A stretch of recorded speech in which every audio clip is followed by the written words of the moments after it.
In today's video, I'm going to show you how to fix the crackling sound in FL Studio 24.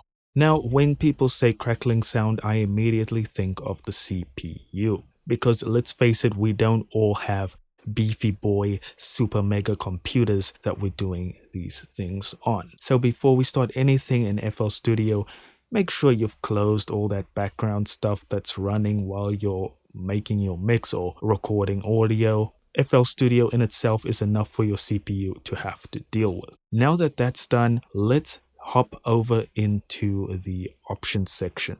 So top left, click on options and audio settings. Now in here you can try switching off the multi-thread mixer processing.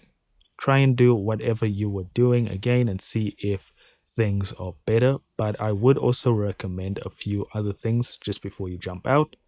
Buffer length. You can up your buffer length, but keep in mind if you do record vocals or whatever, there will be more delay the higher up you go. Next thing is give FL Studio the highest priority, especially if you are busy working in here right now. I don't see why not. And after doing all of this, give it a try, see how things go.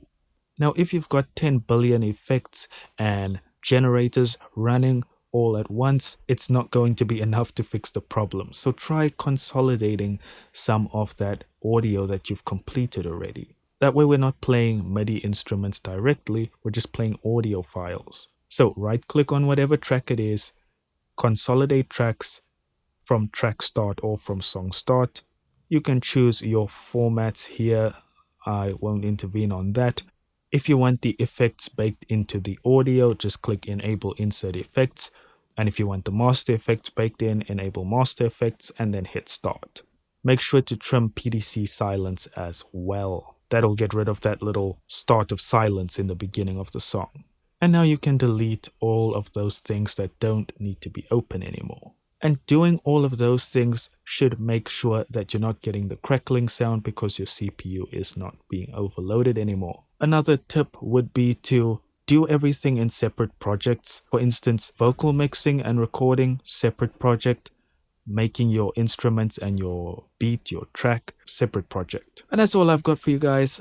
Thank you very much for watching. Don't forget to hit like and subscribe, and I'll see you in the next video.